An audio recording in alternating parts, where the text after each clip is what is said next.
Yes, nongeye kubasuhuza mwese bakunzi ba Kamanzi Official. Nifuriza buri wese kugubwa neza aho aherereye. Wa mwanya tugaruka ku makuru atandukanye kuri Pi Network ndetse na Ruby Network. Mbisegureho ko maze iminsi ntavuga, icyumweru kirarenga, nukubera ingorane twagize zo gupfusha umuntu mu muryango, tukaba ari byo twari tugihugiyemo. Yego, twamushyinguye kwa 4 w'icyumweru gishize. Ubwo rero ntabwo umuntu yari ari muri mood. Ubu rero twagarutse kandi tugarutse mu makuru ya mining kuri Pi Network ndetse na Ruby Network. Nkuko rero mwabibonye bamwe ku rubuga rwa Telegram ndetse n'urwa WhatsApp channel, ni mining space group. WhatsApp channel ni mining space group 1, hanyuma Telegram ni mining space group 2. Kubera impamvu ni imbuga zakira abantu benshi icyarimwe. Kuri Telegram abariho bashobora kwandikirana bagasubizanya, bakabazanya, bakaganira mbega hagati yabo. Kuri WhatsApp channel ho umuntu yakira ubutumwa ahawe cyangwa se ubutumwa buhatanzwe agakurikira ubwo butumwa. Izi mbuga zindi ziratujagaraza mu byumba. Ujya gusanga ugasanga icyo rwagenewe si cyo abantu barimo gukora, barazanaho n'ibindi byinshi n'ibyo tutarimo kukurikirana cyangwa se tudafite hano, usanga byose barundaho. Ubwo rero ndagira ngo mbwira abantu bibande kuri izo mbuga ebyiri abariho mujya. Abadashobora kujya kuri Telegram nibura ni mujye kuri WhatsApp channel. Inama mbagira kuko ibintu bigenda bihinduka, ibi byose bishobora guhinduka mu gihe gito. Impamvu yizi impinduka umuntu ababwira nuko hari icyo tugomba gushyira imbere. Niba turi muri Pi Network tukaba turi muri Ruby Network, ufite Ruby ayikomeze, ufite Pi Network abari yakomeza, uzifite zombi akomerezaho, kuko tugiye kwinjira mu muriro. Umuriro mvuga nta wundi, tugiye kwiga. Reka rero mbabwire icyo tugiye kuganiraho. Cya mbere ni ikibazo kimwe tugiye kuganiraho, mu byo mugenda munyandikira ntoranyamo ikibazo cy'ingutu, akaba ari cyo nsubiza uyu munsi, ejo ikindi, ejo bundi ikindi wenda. Rero ngiye kubabwira ikibazo tugiye kuganiraho uyu munsi. Icya kabiri cyari icyo ngicyo cy'imbuga tugiye gukoresha cyane, ngira ngo muziteho cyane. Hanyuma abakeneye ubufasha, nafunguye cyangwa nemeye gukoresha WhatsApp. Nababwiraga mukoresha SMS, ariko hari abambwiye bati hari abo bigora kuba dufite WhatsApp ariko tudafite SMS, hari n'abari hanze y'igihugu. Abo bose umurongo urafunguye. WhatsApp yanjye ubu ngiye gukuba tujye gukoresha WhatsApp. Nugira ikibazo nyandikira kuri WhatsApp cyangwa umpamagare kuri WhatsApp kuri video call cyangwa se audio. Umpamagare umbwire ikibazo cyawe cyangwa unyandikire. Ariko cyaba cyiza ngiye gufata umwanya rwose, ngiye kumfata umwanya, ariko nyandikira nta kibazo. Numva kunyandikira bitagukundira, you just call me, mpamagara, yaba ari audio call cyangwa se video call. N'abashobora gukoresha nimero isanzwe mumpamagare mumbwire ikibazo. Ubwo reka nsubire ku gikonkwani nta kundi, ariko ndebe yuko hari abo twafasha, kugira ngo kuko kubageraho biragoye, no kubabwira ngo nimutange itike nze mbafashe nabyo ntimubishaka. Ubwo rero reka dukorere kuri telefone turebe icyo twakora, turebe uko umuntu yabafasha, kuko umuntu yemeje abagomba kugikora. Murakoze. Hanyuma rero reka njye ku kibazo nyirizina. Ikibazo kiragira kiti: Pi Network imaze imyaka irenga 6, naho Ruby Network imaze imyaka 3. Mining iracyakomeje, haracyongerwamo ibindi bishyashya n'ibindi. Utekereza ko ari yihe mpamvu bimeze bityo? reka mbwira abadukurikira bamfashe gusubiza na comment muyikoresha mu kwandika, mu gusabaza no kunganira, yaba usubiza cyangwa se ubaza cyangwa wunganira utanga igitekerezo. Muri comment mujye mwandikamo.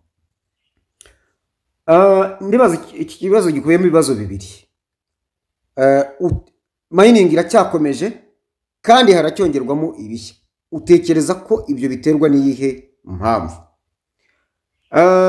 Reka jewe ngiye kugisubiza ntya nkurikije uko nyumva, uko abajije, hari uko numva ikibazo abajije, ngiye gusubiza nkurikije uko ikibazo cye giteye, ariko mfite icyo nshingiyeho.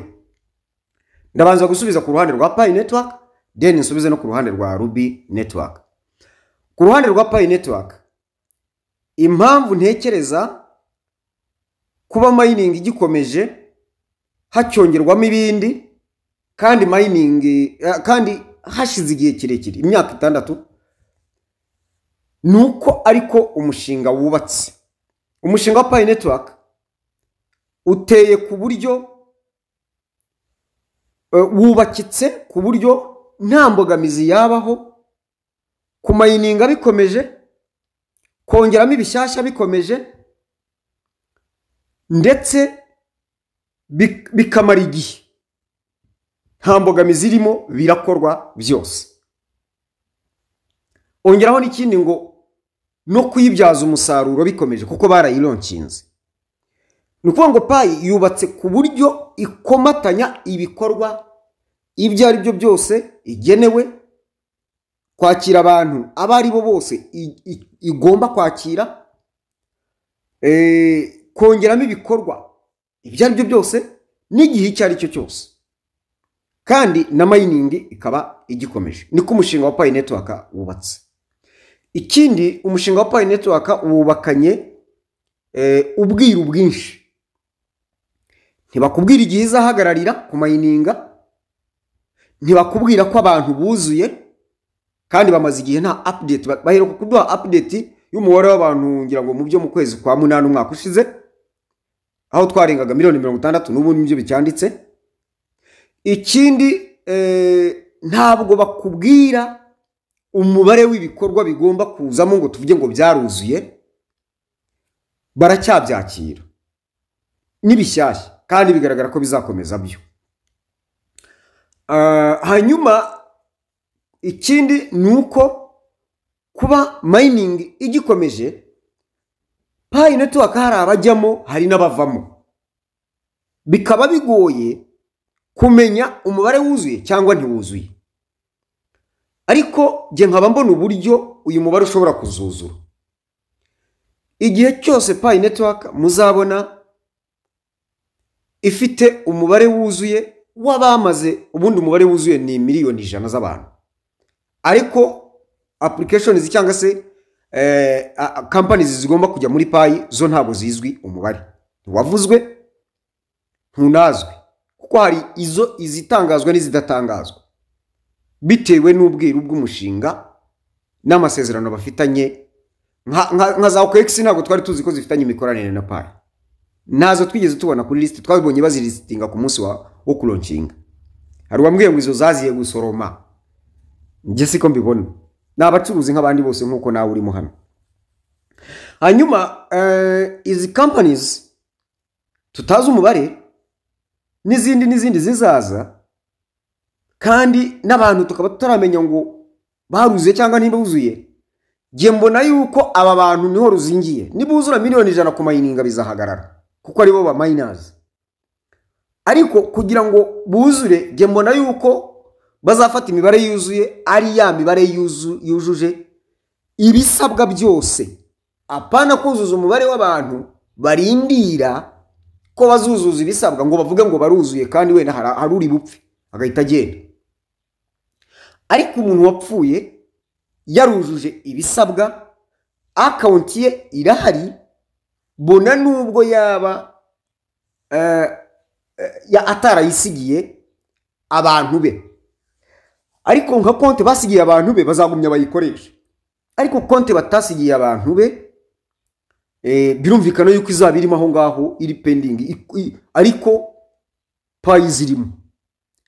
Ntekereza ko mu mategeko tutaramenya cyangwa azajyaho hashobora kubaho itegeko rigena konti izaba yujuje ibisabwa, imaze igihe muri Pi Network idakoreshwa, bakaba bayifata nka konti yatawe na nyirayo cyangwa yabuze nyirayo, bakaba bayibyaza umusaruro ku buryo bumwe cyangwa ubundi, bagategereza ko hari uzaza kuyizungura, niba hari abazabimenya cyangwa se uwo muntu niba hazaba hari ahandi. Kuko hari umuntu ushobora gufungwa konti ye nta wundi yizi, agafungwa nk'imyaka 5 cyangwa 10, ndetse hari n'ushobora gufungwa burundu. Iyo konti rero ishobora kubyazwa umusaruro mu buryo bumwe cyangwa ubundi, mu gihe hagitegerejwe ko ba nyirayo bazaza kuyirekaramo. Nko muri Bitcoin twumva ko hari konti yabuze nyirayo itarakoreshejwe kugeza n'ubu, iriho Bitcoin 10,000. Bakaba bakeka yuko uriya wakoze Bitcoin ariwe Nakamoto, ashobora kuba Satoshi Nakamoto, ashobora kuba yarapfuye, agashobora kuba ari nawe, ushobora kuba ari nawe nyiri iyo konti, bigaragara nk'uko ubushakashatsi bwabyerekanye. Reka twigarukire kuri Pi Network. Kuri Pi Network rero navuga ngo ni umushinga ukomatanya buri kimwe cyose, igira icyo ari cyo cyose, nta mbogamizi igize. Kuba rero ibyo bikomeje si ikibazo, ahubwo ngi ikibazo nibaza ni mining izahagarara ryari? Ni igihe abantu miliyoni 100 bazaba buzuye, ariko nk'iyoza ngo bazuzura bate ryari? Sinzi igihe bazuzurira, ariko uburyo bumwe naketse giyewe bazuzuramo nuko bazajya bareba uwujuje ibisabwa wese. Ubwo ni ukuvuga ngo wabonye migration, uwo bakamufata nk'uwujuje ibisabwa kuzageza buzuye miliyoni 100. Bigenze bityo urugendo rwaba rukiri rurerure rwo kumayininga, kuko babandi bategereje ngo ni inclusivity kugira ngo bose ntihagire uhezwa, bagategereza umuntu wapfuye, bagategereza umuntu wafunzwe burundu, bagategereza umuntu ntarakora KYC, ntarabona KYC se, ni ibintu birebire cyane, ntaruzuza ibindi bisabwa, bagategereza umuntu wataye konte. Ibyo byose urumva ni imbogamizi zahora muri rwaserera ya vayeviye, genda garuka. Kuri Pi Network no cyo ngicyo navugaho. Kuri Ruby Network imyaka 3 inarenga, kuko Pi Network yatangiye ku itariki 14 ku mininga, bayironkize kuri 14 z'ukwa gatatu umwaka wa 2019. It's almost over 6 years, nuko birarenga imyaka 6. Ariko kuri Ruby Network yatangiye kuri tariki ya mbere z'ukwezi kwa gatanu umwaka wa 2022. Iyo irengeje imyaka 3, ubwo kwezi kurarenze ku myaka 3. Nayo iyo itangazo riravuga yuko tugiye gukora KYC ya rusange, cyo bita Global KYC ya version 1.6, izatangirana no muri uku kwa gatandatu hagati. Kuri Ruby ho biragaragara yuko nidutangira gukora Global KYC muri uku kwa gatandatu, ahari wenda umuntu yacishiriza akavuga ati byari byose mu kwa 8 dushobora kuyarya. Ariko ikibazo nibaza kuri Ruby Network ni iki ngiki ku bantu, ni kuri zose rero. Ubundi ibyo byose twifuza yuko bashyira ku isoko, igiciro runaka kikubahirizwa, nk'ubu agaciro ka Pi kanditswe muri ecosystem za Pi, ibihamya birenze 1 2 3 4 5, ni ibihumbi 314,159 by'amadolari y'Amerika, mu gihe agaciro ka Ruby imwe ari amadolari 5.6. Ibyo byose bikaba bitarubahirizwa na ba nyiri umushinga kubera imbogamizi z'ibitaruzura barimo bakora cyangwa se barimo kuzuza. Ariko nkavuga ngo uko biri kose nibaramuka baronkinze aka gaciro ka coin ya Pi Network cyangwa se ya Ruby Network, ese nzaba mfite Ruby zingahe numva zamvura inzara? Abafaransa baravuga ngo plus on a besoin. Ukurushaho gutunga ni kurushaho gukenera. Ntibaza mu byukuri ko nta mukire uhaga kurinda pfuye. ko ndwanira ngo baroncinge agaciro k'izo coins. Ubundi mfite coins zingana nakumva zibumbye inzara yanjye. Ubundi inzara si y'igifu, inzara niyo mu bwonko iya nyayo. Nzaba mfite pi zingahe, nzaba mfite ruby zingahe? Ikibazo nibaza.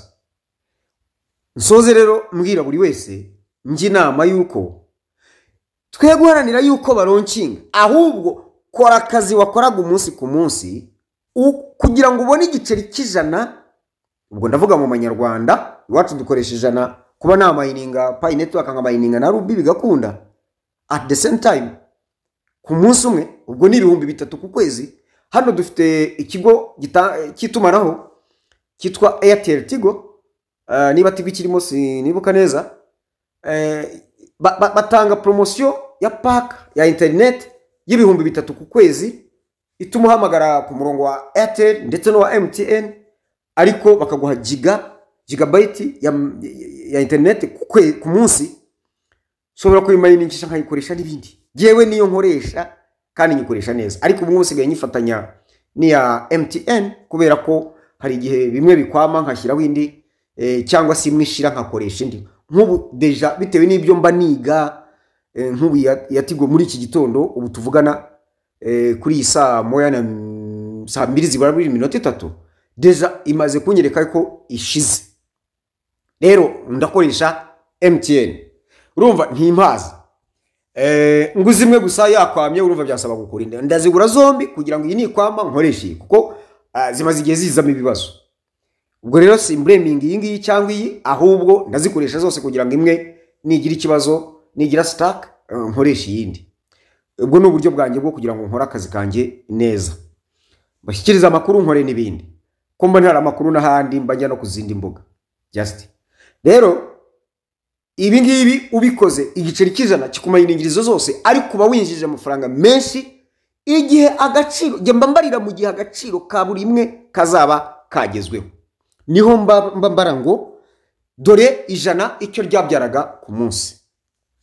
Urabyumva neza? Rero koresha amafaranga make cyane ku munsi, umining izi platforms zombi, izi coins zombi. Ahari wenda tuzagenda uko twungutse izindi, genda toranya ni munankurikira rwose ntimukajye mwishoshona. Igiye kugeza ubu natoranyije Ruby Network, ntoranya na Pi Network. Ahari wenda hazaza n'indi uko nzagenda nzimenya, mbanza kujora nkareba bitari bicupuri bya bindi biza biguruka bigenda ngo airdrop n'ibyo ngibyo. Ndeba nizihe nuwe mushinga urambye muzima uzajya agira ubona agenda abura ati gakuru uyu nguyu tuwigeho turebe ko wadufasha. Ariko bwa buntu bwo bucupuri bwa gutya ntago mbujyamo rwose, n'ubuntu bwa rwaserera atari ibintu birambye. Ruby rero nabonye ifitanye isano na Pi Network neza cyane, na cyane ko Ruby buriya ishima umushinga wa Pi Network. Rero imiterere yawo ndayishima, ndayikora, ndamining izo coins, ari nazo mbabwira, ari nazo ngira ngo twibandeho, twirinde ikindi cyari cyo cyose kuri izi mbuga zacu kitari Pi Network na Ruby Network. N'ikindi tuzahitamo tubona gifatika gishobora kutugirira umumaro, atari bya bindi bya gutyo bidasobanutse. Kuko ikintu mbwira ngo nta KYC gikora, nta passphrase gifite, nta password gifite, nyagasani cyo kintu kukirinda biragoye. Ubwo ni ukuvuga ngo buri wese yakinjira muko ashaka. Hari ibyo ntashaka kuvuga amazina mutumva ko mbisebeje, ariko namwe murabizi. Rero iyi mishinga muyiteho uko ari ibiri, muyibwira abantu. Nibutsa abantu bashaka kumayininga Pi Network, nari nateguye kubakorera ikiganiro kinonosoye kiborohera ku registeringa muri Pi Network ari ubwa mbere nyine, ariko mu gihe ntaragikora, ariko ndaza kugikora vuba. Ubu nagarutse, mube mwifashishije channel ya Kamanzi Official, murebe ikiganiro nimero 148. Ushaka kumayininga Ruby Network arebe ikiganiro 219, bagezaho bakubaza referral code kuri Pi Network no kuri Ruby Network. Referral code nkoresha nimwe, ni umusaza 5,000 ubanje inyuguti nkuru, hanyuma 5,000 ni mu mibare bifatanya. Umusaza 5,000 ubwo ni nk'ijambo rimwe, niyo referral code yanjye. reka soze mbwira abantu bashaka kuzamura channel zabo, kubafasha mu kubaha ibiganiro bibafasha kuzamura channel zabo kugira ngo babe monetize. Mwahamagara namba yangira aho ngaho muri description cyangwa se ni 078 320 14 18. Ubundi ubanza akamenyetso ko guteranya 250 78 320 14 18. N'abari hanze y'igihugu bashaka channel zabo tubafashe kuzizamura, twabafasha ngayo nguko. N'ibindi mushaka kutubaza cyangwa se ko twabafasha mu bujyanama, turi tayari. Inama niyo ngiyo, nimero hanyuma channel ni iyi ngiyi, niyo tukifashisha kugeza ubu. Ahasigaye muhahe muronke kandi mugubwe neza.